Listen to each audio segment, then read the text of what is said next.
ازيكم يا بنات؟ عاملين ايه؟ يا رب تكونوا بخير. رجعت لكم النهارده بفيديو جديد على القناه، يوميات روكا في ايطاليا. اهلا بالناس اللي معايا في القناه، ويا ريت اللي مش مشتركين في القناه ينزلوا في الفيديو من تحت، هيلاقوا كلمه اشتراك باللون الاحمر، هيدوسوا عليها وهيفعلوا الجرس اللي جنبيه يدوسوا عليه علشان يوصل لهم اشعارات بالفيديوهات اللي بنزلها جديد، فيتابعوا معانا القناه ويا رب يستفادوا اي حاجه.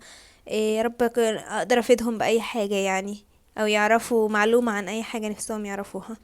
بس كده الفيديو النهاردة حبيت اتكلم فيه عن ازالة الشعر من الجسم. حبيت اتكلم معاكم عن كل الاجهزة يعتبر اللي هي موجودة في السوق، اللي هي الازالة بتاعة الشعر.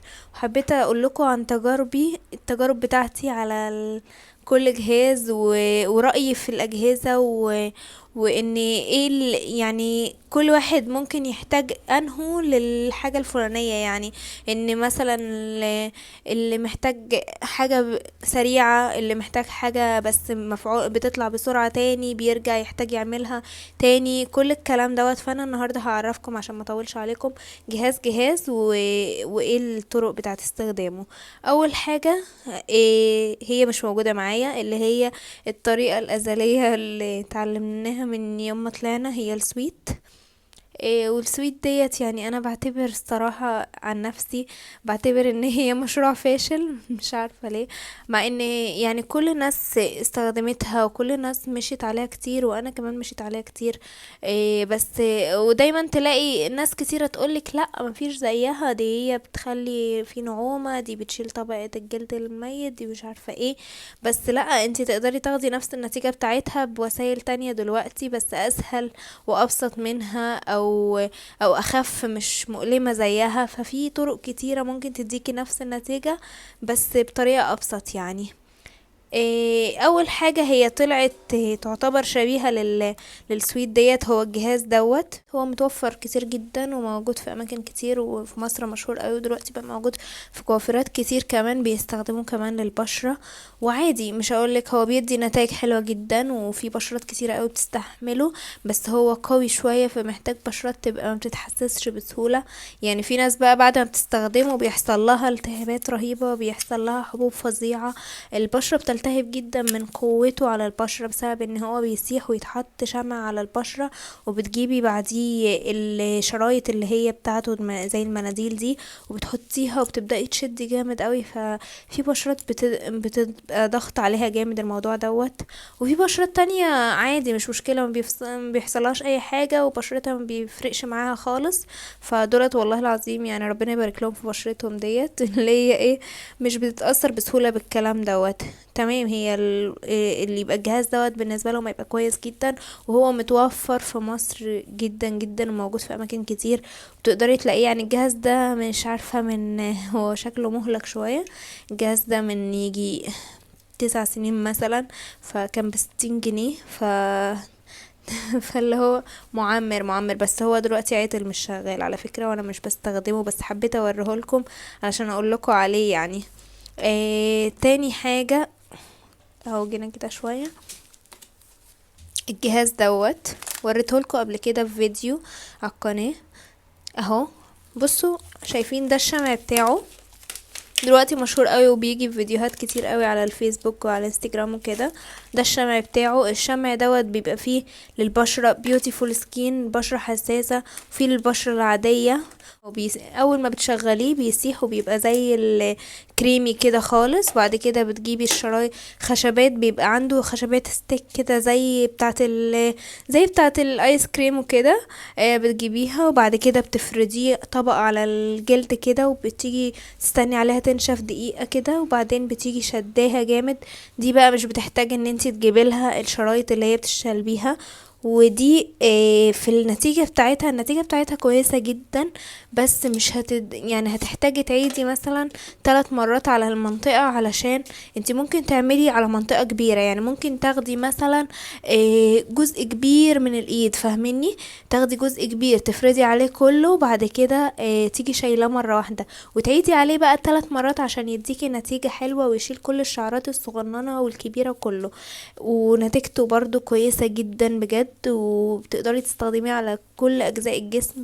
بجد الجهاز ده جميل جدا برضو وهينفع جدا البشرات اللي هي برضو مش بتتحسس قوي. وتقدري تستخدميه على كل اجزاء البشرة. نتيجته بتبقى حلوة جدا، وبجد جهاز سهل وبسيط يعني. بعد كده بنيجي للجهاز اللي هو كلمتكم عنه برضو في لما كنت عامله لكم عنه ريفيو، اللي هي البراون ديت. البراون دي يا بنات عظيمة بقى، دي يعني العشق الممنوع. البراون دي جميلة جدا، احلى حاجة فيها هي بتشيل الشعرية من جدرها. هي بتشيلش الجلد الميت، ومبتديش ايه يعني مبتديش الشكل اللي بنشوفه بعد السويت. بتلاقي في اكن طبقة جلد اتشالت كده، واكن مكان افتح ده، احساسات بتحصل لنا كده. بس انتي تقدري تعملي النتيجة ديت وانتي مستخدمة دي. ممكن تستخدمي اول حاجة زي كده، ان انتي تخلي مفيش اي شعر موجود تحت الجلد، فيخلي الشعر كله يبقى طالع لفوق باين للبشرة. وغير كده قلتلكوا ان هي اللي هي سلكة بال9 ديت فيها خاصية ان هي تفرد الشعراية اللي هي متنية تحت الجلد علشان المكنة تشيلها. فبعد ما بتشيلي بيبقى كده انتي شيلتي الشعر كله، مفيش شعر موجود تحت الجلد، مع استخدام دي برضو او مع استخدام سكراب للجسم. بعد كده بتحتاجي بقى ان انتي لما بتعملي سكراب للجسم دوت، خلاص انتي كده بتاخدي النتيجة بتاعت السويت. يعني انتي شلتي الشعر كله، ده اللي احنا عايزينه من الازالة. تاني حاجة ان انتي عايزة تدي نعومة وازالة جلد الميت، يبقى تعملي سكراب للجسم، وكده تبقي عملتي نفس النتيجة اللي انتي مستنياها من السويت. فاهمين قصدي ايه؟ بجد ديت حلوة جدا، وحلوة جدا للناس اللي هي انا عايزة اعمل بسرعة، انا عايزة انجز، انا عايزة حاجة سهلة وسريعة، ومش حابة الجو اللي هو بتاع التلزيق. الدنيا بتتطور علشان ايه؟ علشان ان انتي تختاري احلى حاجة تسهل عليكي حياتك. فاهميني قصدي ايه؟ فدي كويسة جدا برضو. مش شرط نفس النوعية بالظبط، ممكن تجيبي نوعية اقل شوية مثلا، وبرضو مع استخدام السكراب ومع استخدام الفرشة زي ديت لتقشير البشرة، هتديكي في الاخر برضو نتيجة ممتازة جدا. بجد يعني هتعجبكم قوي. وهنقول بقى فترة ان نمو الشعر بعد ما بتشيليه قد ايه. حوالي كده، لو عايزة تحافظي دايما على المكان كويس جدا ومفيهوش اي شعر طالع كده، فان انتي كل 15 يوم حلو جدا تعمليها. قبل ال15 يوم هتفضل بشرتك ناعمة جدا وطرية، ونص ساعة هتكوني مخلصة الجسم كله بلا استثناء يعني. بس فدي كويسة جدا. وغير كده ان هي تشتغل في اي مكان، تستعيفك في ثانية من غير شحن وكده، فدي حاجة كويسة جدا. اخر حاجة، مش اخر حاجة، في الاجهزة اخر حاجة دي بقى احدث الحاجات اللي طالعة للازالة، هي الليزر المنزلي. ده كنت جايباه من براون سلك اكسبرت دوت. يعني انا شفت عنه كمية ريفيوهات، هي دي اللي خلتني اشتريته. حلو جدا. الريفيوهات اللي انا شفتها عنه حلوة جدا جدا جدا، والنتائج اللي عليه واللي سمعتها عنه برضو فظيعة جدا. كل الناس بتشكر فيه، يعني مفيش حد ما شكرش فيه. بيقولك ان انتي هو اول حاجة لازم تستخدمي قبله، ما تبقيش عاملة ازالة شعر بسويت خالص، لازم تكوني شايلة الشعر مش من جدره، يعني تستخدمي معاه شفرة زي كده. بعد ما بتستخدمي الشفرة ديت، بيقولك ان انتي بتجيبي الجهاز وبتبدأي تعملي عليه البونت اللي هي بيعملها. هو بيشتغل وبيجي عامل بقى ايه اللي هي، يعني ايه مش عارفة اشرحها لكم ازاي. اللي هي كده، بصي كل ما بتمشي كده بيعمل تك تك تك. انتي بتمشي عليه بالطريقة دي حتة حتة في الجسم. وبيقولك ان انتي بتمشي على الوضع دوت، ان انتي بتعيدي بعد شهر، بتعيدي بعد شهرين، بعد كده بتلاقي الشعر اختفى لمدة ما تقلش عن سنة ونص وسنتين. بتحتاجي ان انتي تعملي رتوش بسيطة جدا لما يطلع شعراية او حاجات بسيطة. فدي حاجة عبقرية جدا ان انتي تخلصي من ازالة الشعر ده لمدة لمدة سنة ولا سنة ونص، دي حاجة كويسة جدا طبعا. مش حتى الليزر اللي بتعمليه في اماكن كبيرة، الليزر دوت برضو بتحتاجي تعيدي تاني. الليزر دوت ما بيخليش الشعراية تمشي مدى الحياة، يعني هو ما بيقتلهاش مدى الحياة، هو بيبطئ نموها نهائي. يعني بيخلي النمو بتاعها مش راضي يعمل، بيقل جدا، بيقفل عليها يعني بيخلي النمو بتاعها ضعيف جدا جدا. فانتي مهما عملتي حتى ليزر في اماكن في بيوتي سنتر وكده، يعني عمره ما هيشيل الشعر مدى الحياة.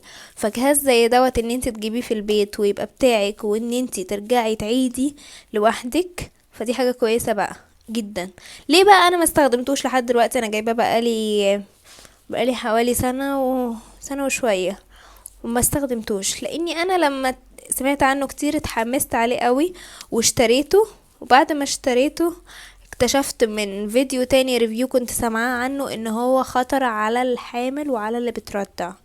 وانا من يوم ما جبته انا معايا سيلا بنتي فلسه دي، قلت لنفسي لا، مادام يعني خلاص جبت الجهاز ممكن اركنه عندي، وعادي لما استنى سنة كمان او سنة ونص كمان بس تكون سيلا كبرت واتفطمت وكده، فاكون انا مطمنة وعارفة ان مفيش اي خطر عليها.